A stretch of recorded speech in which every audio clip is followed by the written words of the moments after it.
So this is Heywood Library, which is my favourite building in Heywood because it's so beautiful to begin with, but also I used to love to come here as a child to get books out, to read as much as I could. And I'd use my library card, my mum's library card, my siblings' library card to get as many books as possible.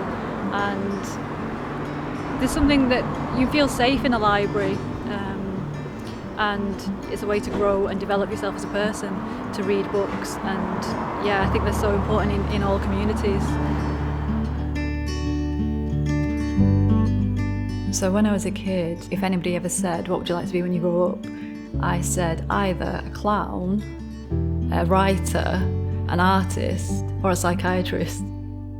As I got older, having to work to, pay bills and think about more practical things, it took me away from the things that I enjoyed.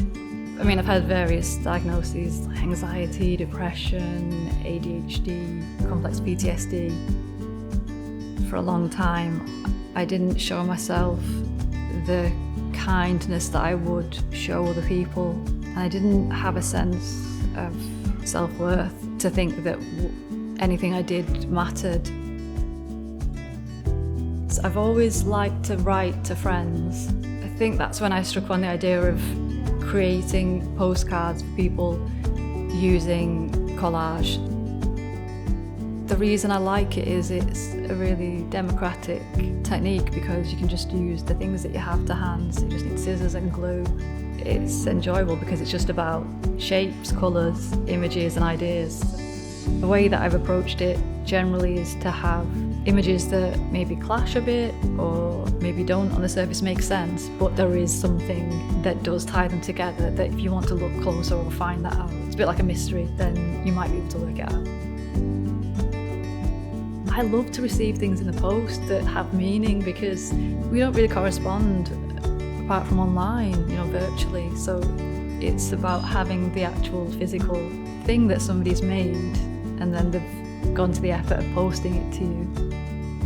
A lot of people have said to me they've kept them years later, they still have them, which is quite touching, really.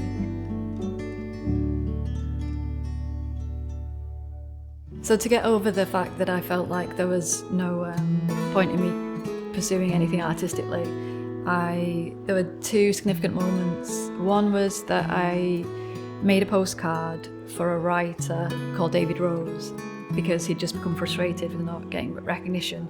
So I thought, God, that's sad because he was such a good writer and I felt like I'd send him something. So I made a postcard, sent it to him. Then we became pen pals and he then suggested to a publisher that I do some design work for them. Each time I've been commissioned to make something, obviously I feel really glad that I'm going to get to use my skills, but at the same time I get stressed out because I think, God, am I going to be able to make something that's good enough to be actually published? So there's an element of imposter syndrome, I suppose, or anxiety. But I think, all things considered, I'm quite proud of myself for having some images there made published. And then the other thing that was really encouraging for me was doing a course with Factory Academy, part of Factory International. I did a free course for people that are underrepresented in creative industries because I definitely come into that category.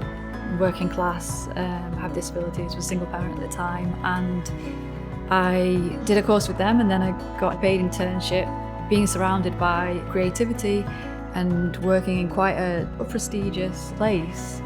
It reminded me that I have value, I suppose.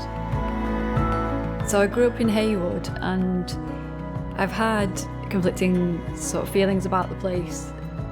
So when I was younger, I did feel like I wanted to escape. But the more I get involved in the community, the more I realise that there's such lovely, interesting people who all have interesting stories to tell. And I think my role as Heywood Community Connectors probably been quite healing for me to feel more connected myself to Heywood as my hometown. I suppose joy is what it all comes down to. So if you're comfortable expressing yourself, then you're kind of spreading joy in a way. And I think that is contagious, and that if other people see that, then they understand the importance of it. I think self-expression is important for everyone. I think it's important for people to have voice and to know that they matter and that also they belong. So I think that art and creativity is one avenue for achieving that.